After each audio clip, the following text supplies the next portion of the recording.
Good morning friends. இந்த வீடியோவில் நம்ம நாளைக்கு நிஃப்டி 50 அண்ட் சென்செக்ஸ் அதுக்கான ப்ரீ மார்க்கெட் ரிப்போர்ட் பார்க்கலாம். அதுக்கு முன்னாடி வேர்ல்டு மார்க்கெட் எப்படி முடிஞ்சது, வேர்ல்டு மார்க்கெட்டில் என்னென்ன இம்பேக்ட்லாம் நடந்திருக்கு, நம்ம கிஃப்ட் நிஃப்டி என்ன ட்ரேட் ஆகுது அப்படின்றத ஒரு வாட்டி கிளான்ஸ் செக் பண்ணிடலாம். அதாவது லாஸ்ட்டு ஃப்ரைடே நம்ம பார்த்தோம்னா நிஃப்டி 50 வந்து கிஃப்ட் நிஃப்டியை பார்த்தா ஒரு 180 பாயிண்ட் பாசிட்டிவில் ட்ரேட் ஆகிட்டுருக்கு. 24,134ன்னு காட்டுறான். ஆக்சுவலி நம்ம க்ளோஸ் ஆனது 23,898ன்னு காட்டுறான். சரி, ஒரு 180 பாயிண்ட் இப்போதைக்கு பாசிட்டிவாக வந்து க்ளோஸ் ஆகிருக்கு. ஆனால் இப்போ ஒரு மிக்சட் சொல்யூஷன் நடந்திருக்கு. என்னென்னா, குளோபல் மார்க்கெட் பாசிட்டிவ் சிக்னல் கொடுத்துருக்கு. ஆனால் Reliance industry Q4 result expectation ஸ்ட்ராங்காக இருக்கான்னு கேட்டால் ஸ்ட்ராங்காக வரலை. அது ஒரு அங்கே மைனஸ் பாயிண்ட்.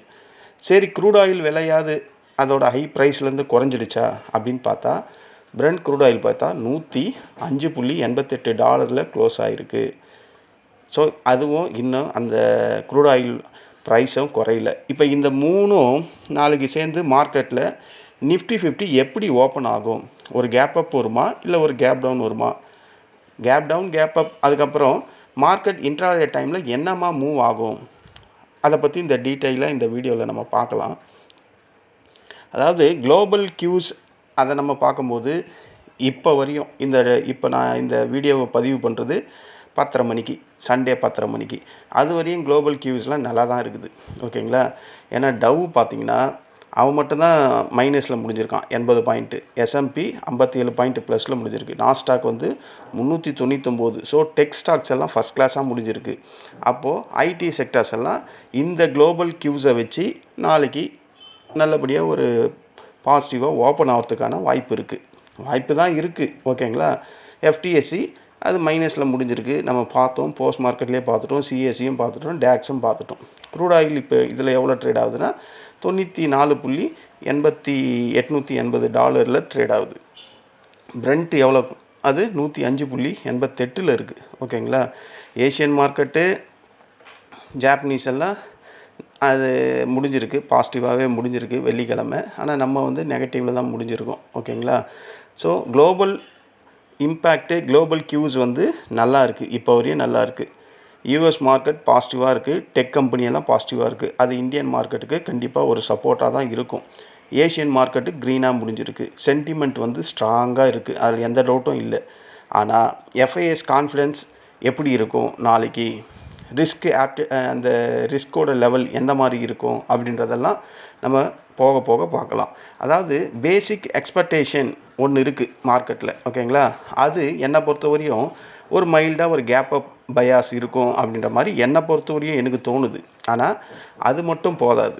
இந்தியாவோட ஸ்பெசிஃபிக் ஃபேக்டர்ஸ் என்னென்ன இருக்குது, மண்டேல என்னென்ன நடக்கும் அப்படின்ற மாதிரியும் நம்ம பார்க்கணும். அப்படி பார்த்தா ரிலையன்ஸ் வந்து அதோட Q4 ரிசல்ட்டு பெரிய லெவலில் ஸ்ட்ராங்காலாம் கொடுக்கல. உண்மையை சொன்னால் பெரிய லெவல் ஸ்ட்ராங்காகவே இல்லை. ஆனால் அது ஹெவி வெயிட்டேஜ் ஸ்டாக்ஸு. நிஃப்டி 50ல் one of the Reliance industry first stock. அப்போது இந்த ரிலையன்ஸோட Q4 ரிசல்ட்டு ஸ்ட்ராங் எக்ஸ்பெக்டேஷன் இல்லை அப்படின்றத நம்ம பார்த்துட்டோம். ஆனால் இது மார்க்கெட்டுக்கு டிஸப்பாயிண்டட் நியூஸாக வருமா, இல்லை பாசிட்டிவ் நியூஸாக எடுத்துக்குமா அப்படின்ற மாதிரி நமக்கு தெரியாது. ஏன்னா மார்க்கெட் எப்படி அதை எடுத்துக்கும் நமக்கு தெரியாது. நாளைக்கு அது ஓப்பன் ஆகும்போது தான் நமக்கு தெரியும். ஆனால் ரியலாக நம்ம மார்க்கெட்டில் ரிலையன்ஸ் இண்டஸ்ட்ரி வந்து ப்ராஃபிட் பண்ணியிருக்கா பெரிய லெவல்லன்னா இல்லை. அப்போது இது நெகட்டிவில் தான் வரும். அப்போது ரிலையன்ஸ் வந்து அவன் மட்டும் கீழ் நோக்கி ஒரு கேப் டவுன் ஓப்பனிங்காக இருந்தால் நிஃப்டி 50 என்ன தான் பாசிட்டிவில் கேப் அப்பில் இருந்தாலும் அதால் அங்கே சர்வே பண்ண முடியாது. அப்போது ரிலையன்ஸ் இண்டஸ்ட்ரி என்ன பண்ணும், நிஃப்டி 50யை கீழ் நோக்கி இழுத்துக்கிட்டு வரும்.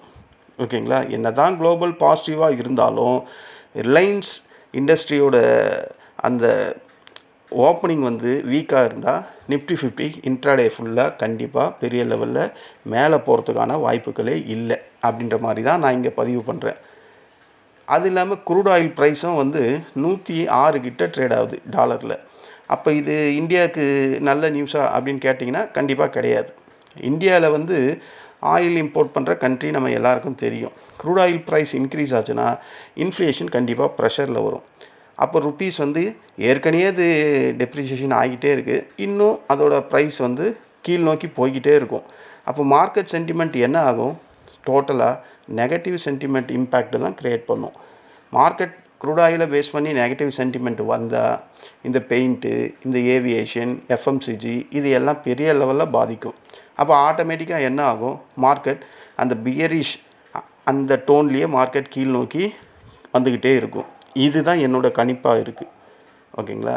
என்ன தான் இந்த குளோபல் கியூஸ் நல்லா இருந்தாலும், லாஸ்ட்டு ஃப்ரைடே கிஃப்ட் நிஃப்டி வந்து ஒரு 180 பாயிண்ட் பாசிட்டிவில் இருந்தாலும், ரிலையன்ஸ் வந்து மார்க்கெட் எக்ஸ்பெக்டேஷனோட அந்த ப்ராஃபிட்டை கொடுக்காததுனாலையும், க்ரூட் ஆயில் ஹை ப்ரைஸில் இருக்கிறதுனாலையும், நாளைக்கு எனக்கு தெரிஞ்சு 2 சினாரியாவை நான் பிரிக்கிறேன். நிஃப்டி 50 மைல்டாக ஒரு கேப் அப் வர்றதுக்கு வாய்ப்பு இருக்க மாதிரி எனக்கு தோணுது.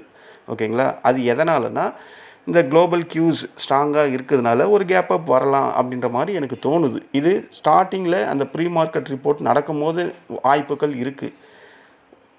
ஒரு ஓப்பன் ஆனதுக்கப்புறம் ஒரு 9:15 9:30க்குள்ளே அந்த கேப் அப்பை மார்க்கெட் சஸ்டெயின் பண்ணிடுச்சுன்னா இன்ட்ராடேயில் மேல் நோக்கி மூவ் ஆகிறதுக்கு வாய்ப்புகள் இருக்குது. ஆனால் ரிலையன்ஸு கேப் அப்பில் ஓப்பன் ஆனாலும் அங்கேருந்து அது செல் ஆஃப் வர ஆரம்பிச்சதுன்னா கண்டிப்பாக ப்ராஃபிட் புக்கிங் பெரிய லெவலில் நிஃப்டி 50லையும் சென்செக்ஸ்லையும் இருக்கிறதுக்கான வாய்ப்புகள் அதிகம். ஸோ என்ன தான் கேப் அப் வந்தாலும் செல் ஆஃப் அப்படின்றது வரக்கூடும் அப்படின்ற மாதிரி நான் திங்க் பண்ணுறேன். அப்போது நாளைக்கு என்ன ஆகும்? ஒரு மைல்டாக கேப் அப் வந்தாலும் செல் ஆஃப் உடனே நடக்கக்கூடும் அப்படின்ற மாதிரி ஒரு ஃபஸ்ட்டு சினாரியோ திங்க் பண்ணுறேன். ரெண்டாவது, இல்லை கேப் டவுன் தான் கிடைக்குது, மார்க்கெட்டில் கேப் டவுன் ஓப்பனிங் நிஃப்டி 50க்கு கிடைக்குது, ரிலையன்ஸ்க்கும் கிடைக்குது அப்படின்னா ப்ரீ மார்க்கெட் ரிப்போர்ட்டில் இன்ட்ராடே டைம் 9:15க்கு ஓப்பன் ஆகும்போது மார்க்கெட் ஒரு கேப் டவுனில் ஓப்பன் ஆகிட்டு அங்கேருந்து புல் பேக் ஆகிறதுக்கான வாய்ப்புகளும் இருக்குது. சடனாக மேலே ஏறுறதுக்கும் வாய்ப்பு இருக்குது. இந்த 2 விதமான சினாரியோவை நான் திங்க் பண்ணுறேன். இது 2 தான் மார்க்கெட்டில் நடக்க போகுது. இந்த 2 தவிர வேறு ஒன்றும் நடக்காது. இருந்தாலும் சொல்லணும் இல்லை, கண்டிப்பாக ஒரு மைல்டாக கேப் அப் வரும். இதுதான் என்னுடைய அசம்ஷன். 100% இப்படி தான் இருக்குமோ அப்படின்ற மாதிரி நான் திங்க் பண்ணுறேன். ஆனால் கேப் அப் வந்த உடனே அது அங்கேருந்து செல் ஆஃப் ஆகும் அப்படின்ற மாதிரி தான் திங்க் பண்ணுறேன். ரெண்டாவது, கேப் டவுன் வந்தாலும் லைட்டாக ஏறும் அப்படின்ற மாதிரி சொல்கிறேன். ஓகேங்களா? நீங்கள் மார்க்கெட்டில் நடக்கக்கூடிய 2யுமே சொல்லிட்டிங்கன்னா அப்புறம் உங்கள் ப்ரெடிக்ஷன் என்னன்னு நீங்கள் கேட்குறதே எனக்கு புரியுது. ஆனால் நான் சொல்லி தானே ஆகணும். இதுதான் என்னை பொறுத்தவரையும் நாளைக்கு மார்க்கெட்டில் இப்படி தான் நடக்கும் அப்படின்ற மாதிரி தோணுது. ஏன்னா மார்க்கெட் எப்போயுமே ஸ்ட்ரைட்டாக மேலே போகாது. கரெக்டாக? ஒரு அப்பு வரும், ஒரு டவுன் வரும். ஒரு கேப் அப் வந்தால் அங்கே பையரை ட்ராப் பண்ணும், அதுக்கப்புறம் ஃபால் ஆகும். ஒரு கேப் டவுன் வந்தால் அங்கே செல்லரை ட்ராப் பண்ணும், அங்கேருந்து பவுன்ஸ் ஆகும். இதுதான் மார்க்கெட்டோட சைக்காலஜி. இந்த சைக்காலஜிக்கு ஏற்ற மாதிரி தான் நம்ம ட்ரேட் பண்ணணும். எப்போவுமே மார்க்கெட்டில் ஒரு கன்ஃபர்மேஷன் இல்லாமல் ட்ரேட் பண்ணவே கூடாது. அந்த 9:15 9:30க்குள்ளே அது ஒரு ஹை ஒரு லோ அதை பிரிண்ட் பண்ணதுக்கப்புறம் தான் நம்ம மார்க்கெட்லேயே என்ட்ரி பண்ணணும். இதுதான் ஆப்ஷன் பையருக்கு உண்டான ஸ்ட்ராட்டஜி. சிம்பிளாக கேப் அப் சான்ஸ் இருக்க வாய்ப்பு இருக்குது. ஓகேங்களா? ஆனால் சஸ்டெயின் பண்ணுமான்னு கேட்டால் அது என்னை பொறுத்தவரையும் டவுட்டு. இதுதான் அதிகப்படியான வாய்ப்பாக இருக்குது. சிம்பிளாக ஒரு கேப் அப் வரும், அங்கேருந்து இன்ட்ராடே டைமில் அது வீக்னஸாக முடியும் அப்படின்ற மாதிரி. இல்லை லாங் கேப் டவுன் வந்தால் அங்கேருந்து ரெக்கவரி ஆகிறதுக்கும் வாய்ப்புகள் இருக்குது. எதை வச்சு இதெல்லாம் நான் கன்சிடர் பண்ணுறேன்னா, Reliance momentum, crude oil price இதெல்லாம் வச்சு தான் நான் சொல்கிறேன். குளோபல் கியூஸ் நல்லா இருந்தாலும், மார்க்கெட் ஆல்ரெடி 180 பாயிண்ட் பாசிட்டிவ் இருந்தாலும் இதெல்லாம் மார்க்கெட்டில் இம்பேக்ட் பண்ணுறதுக்கான வாய்ப்புகள் இருக்குது. அப்படி இம்பேக்ட் பண்ணால் எது அதுக்கு சப்போர்ட்டாக இருக்கும், எது அதுக்கு ரெசிஸ்டண்ட்டாக இருக்கும் அப்படின்ற மாதிரி நம்ம பார்க்கலாம். வாங்க நம்ம வீடியோக்குள்ளே போகலாம். இது சென்செக்ஸு. இந்த ப்ளூ லைன் வந்து ஒரு பேஸு 76,664 முடிஞ்சிருக்கு. வெயிட்டட் ஆவரேஜில் 76,664 சேமாக தான் இருக்குது. ஓகேங்களா? 680 முடிஞ்சிருக்கு. ஒரு 20 பாயிண்ட்டு கீழே தான் முடிஞ்சிருக்கு. ஓகேங்களா? அப்போது ஒரு மைல்டாக ஒரு கேப் அப் கிடைக்கிற மாதிரி நான் நினச்ச மாதிரி இருந்தால் ஃபஸ்ட்டு ரெசிஸ்டண்ட்டு இது தான். ஃபஸ்ட்டு ரெசிஸ்டண்ட்டு இருங்க, இந்த லைன் கலரை மாற்றி. ஃபஸ்ட்டு ரெசிஸ்டண்ட்டு 77,000 தான் ஃபஸ்ட்டு ரெசிஸ்டண்ட்டு சென்செக்ஸில். செகண்டு 77,381. தேர்டு லாஸ்ட் ஃப்ரைடே போன ஹை 77,703. அதையும் உடைச்சானா ஃபோர்த்து 78,187. இந்த 4 ரெசிஸ்டன்ட் லெவல்ஸ் போதும். இல்லை அடுத்த சினாரியோ நான் சொன்னல ஒரு கேப் டவுன் வரும் அப்படின்னு. கேப் டவுன் வந்தால் ஃபஸ்ட்டு சப்போர்ட்டு இது தான் 76,254. இதை தொட்டானா, இதை ஓப்பன் ஆகும்போது ப்ரீ மார்க்கெட்டில் ஓப்பன் ஆச்சுன்னா மார்க்கெட் ஓப்பன் ஆனோடனே சடார்னு மேலே போகிறதுக்கும் வாய்ப்பு இருக்குது. இதை ஸ்ட்ராங்காக உடைச்சிதுன்னா 75,947 செகண்ட் சப்போர்ட், தேர்டு 75,485, ஃபோர்த்து 75,900. இந்த 4 வந்து சென்செக்ஸில் வந்து இன்ட்ராடே லெவல்ஸை நாளைக்கு திங்கட்கிழமை ஆக்ட் ஆகிறதுக்கான வாய்ப்புகள் அதிகமாக இருக்குது. ஓகேங்களா? இப்போது விக்ஸு எவ்வளோ ட்ரேட் ஆகுது? 19.71. ஸோ வெலாட்டிலிட்டி பஞ்சம் இருக்காது அப்படின்ற மாதிரி இங்கே ஷோ ஆகுது. நிஃப்டி 50 வருவோம். நிஃப்டி 50 வந்தால் ஒரு கேப் அப் ஓப்பனிங் கிடைக்குது அப்படின்ற மாதிரி நம்ம ஃபஸ்ட்டு சினாரியோ சொன்ன மாதிரி நடக்குதுன்னா இது வந்து ஒரு பேஸ் லைனு. 23,903 முடிஞ்சிருக்கு. வெயிட்டட் ஆவரேஜில் 23,897 முடிஞ்சிருக்கு. ஓகேங்களா? ஒரு கேப் அப் கிடைக்குது அப்படின்னா ஃபஸ்ட்டு ரெசிஸ்டண்ட்டு 23,994 ஃபஸ்ட்டு ரெசிஸ்டண்ட்டு. அதை ஸ்ட்ராங்காக உடைச்சதுன்னா 24,100 இது second resistant. Third last Friday போன டாப்பு 24,185. இந்த 3 ரெசிஸ்டன்ட் லெவல் போதும் நிஃப்டி 50ல். ஓகேங்களா? ஒரு கேப் டவுன் ஓப்பனிங் வருது. ஏன்னா க்ரூட் ஆயில் ப்ரைஸ் அதிகமாக தானே இருக்குது. நாளைக்கு ஓப்பன் ஆகும்போதே க்ரூட் ஆயில் ப்ரைஸ் இன்னும் இன்க்ரீஸ் ஆகிறதுக்கு வாய்ப்பு இருக்குது. ஏன்னா குளோபலில் ஈரான் அமெரிக்கா பிரச்சனை. அமெரிக்காவோட அந்த வெள்ளை மாளிகையே துப்பாக்கி சூடு வேறு நடந்துருக்குது. ஓகேங்களா? அப்போ ட்ரம்ப் என்ன நினைப்பார்? எவனோ ஈரான்காரன் செஞ்சுட்டான் வேலையை அப்படின்னு தான் நினைப்பார். அப்போது மார்க்கெட் என்ன ஆகும்? ஒரு பிரளயமே உண்டாகும். ஓகேங்களா? அது இல்லாமல் வந்து துப்பாக்கி சூடு நடக்குது. ஆர்மோஸ், ஸ்ட்ரைட் ஆஃப் ஆர்மோஸில் துப்பாக்கி சூடு நடந்துக்கிட்டு இருக்குது. அது செய்தியில் வரல, ஆனால் இந்த ரூட்டர்ஸ் நியூஸ்லஸ்லாம் வந்துக்கிட்டு இருக்குது. அதே மாதிரி ப்ளூம்பெர்க்ஸ் அதில் கூட வந்துக்கிட்டு இருக்குது. ஸ்ட்ரைட் ஆஃப் ஹார்மோஸில் துப்பாக்கி சூடு நடந்துக்கிட்டு இருக்குது அப்படின்ற மாதிரி. ஸோ அந்த இம்பேக்ட் இன்ன வரையும் மார்க்கெட்டில் இம்பேக்ட் பண்ணவே இல்லை. அது நாளைக்கு ஓப்பன் ஆகும்போது தான் பண்ணும். அப்போது ஃபஸ்ட்டு ஒரு கேப் டவுனாக இருந்தால் ஃபஸ்ட்டு சப்போர்ட் 23,815. அதை உடைச்சதுன்னா 23,716. அதை ஸ்ட்ராங்காக உடைச்சானா இந்த கேப்பை ஃபில் பண்ணுறதுக்கு மார்க்கெட் வரும். அதுக்கு முன்னாடி இங்கே ஒரு சப்போர்ட் இருக்குது, இங்கே இருக்குது. இந்த சப்போர்ட்டை நோக்கி மார்க்கெட் தேர்ட் சப்போர்ட்டு 23,635 இருக்குது. ஃபோர்த்து சப்போர்ட் தான் 23,558 இருக்குது. ஓகேங்களா? இதுதான் நாளைக்கு நிஃப்டி 50ல் இருக்கக்கூடிய இன்ட்ராடே லெவல்ஸ். ஓகேங்களா ஃப்ரெண்ட்ஸ்? இந்த லெவல்ஸ் எல்லாம் வரும்போது நான் ஆல்ரெடி பல வாட்டி சொல்கிற மாதிரி தயவு செஞ்சு ஒரு இந்த மணியை ஃபோக்கஸ் பண்ணுங்கள். இந்த மணியை ஃபோக்கஸ் பண்ணால் தான் அது உங்களுக்கான வெற்றி வாய்ப்பை கண்டிப்பாக தரும். ஓகேங்களா? இதை நான் பல தடவை சொல்லிக்கிட்டே இருக்கேன். ஏன்னா நான் அதை தான் நான் யூஸ் பண்ணிக்கிட்டே இருக்கேன். அதனால தான் என்னால் ப்ராஃபிட் பண்ண முடியுது. என்னுடைய வீடியோ ரெகுலராக பார்க்குறவங்களுக்கு கண்டிப்பாக தெரிஞ்சிருக்கும். நான் எந்த ஒரு இடத்துலையாவது அடுத்த மணியோ ஓடிஎம்மோ எடுத்ததாக நான் சொல்லியிருக்கவே மாட்டேன். ஏன்னா அதிலெல்லாம் எடுத்து நான் மார்க்கெட்டுக்கு காசாக கொடுத்தது தான் அதிகம். ஸோ மார்க்கெட்டில் எங்கடா விஷயம் இருக்குன்னா இந்த மணியில் தான் இருக்குது. இந்த மணி எங்கடா எடுக்கணும்னா சப்போர்ட் ரெசிஸ்டன்ட்டில் தான் எடுக்கணும். அந்த இடத்துல வால்யூமை செக் பண்ணணும். அந்த இடத்துல நம்ம இண்டிகேட்டர்ஸ் என்ன சொல்லுதுன்னு பார்க்கணும். அந்த இடத்துல மார்க்கெட் கண்டிஷன் எப்படி இருக்குதுன்னு பார்க்கணும். எஃப்ஐஎஸ் எந்த சைடில் இருக்காங்கன்னு பார்க்கணும். அப்போது எஃப்ஐஎஸ் இருந்தால் மார்க்கெட் என்ன தான் ஒரு ஏற்றம் வந்தாலும் செல் ஆன் ரைஸ் மோடில் தான் மார்க்கெட் கண்டிப்பாக கீழே தான் விழும். என்றைக்கோ ஒரு நாள் அத்தி பூத்த மாதிரி மார்க்கெட் ஏறும் எஃப்ஐஎஸ்க்கு அகைன்ஸ்டாக. அந்த எப்போவோ ஒரு நாள் நடக்கிறதுக்காக நம்ம டெய்லியும் வந்து மார்க்கெட்டில் அகைன்ஸ்டாலாம் ட்ரேட் பண்ண முடியாது. நான் எத்தனையோ வாட்டி எனக்கு தெரிஞ்ச நான் பண்ணுறதையும் அப்படியே உங்களுக்கு சொல்லிக்கிட்டு தான் இருக்கேன். ஆனால் சில பேர் இப்போ மாறிட்டீங்கன்னு எனக்கு வாட்ஸ்அப் கால்லையும் சொல்கிறீங்க. நல்ல சந்தோஷமாக தான் இருக்குது. அதே மாதிரி ப்ராஃபிட்லேயே நான் வந்துட்டேன் அப்படின்ற மாதிரி நீங்கள் கூடிய சீக்கிரம் சொல்லுவீங்கன்ற நான் நம்புகிறேன். ஏன்னா நான் வந்துக்கிட்டு தான் இருக்கேன். டெய்லியும் நான் ப்ராஃபிட் பண்ணுறேன். மந்த்லி வைஸ், அதாவது டெய்லின்னா இன்றைக்கி நான் ப்ராஃபிட் பண்ணுறேன், நாளைக்கு லாஸ் பண்ணுறேன், இன்றைக்கி ப்ராஃபிட் பண்ணுறேன், நாளைக்கு லாஸ் பண்ணுறேன். அதை நான் சொல்லலை. மந்த்லி வைஸ் பார்க்கும்போது நான் ப்ராஃபிட்டில் வரேன். அதை தான் நான் சொல்கிறேன். ஓகேங்களா? அந்த மாதிரி நீங்களும் வரணும். இந்த ஏடிஎம் ஓடிஎம்மை விட்டுருங்க.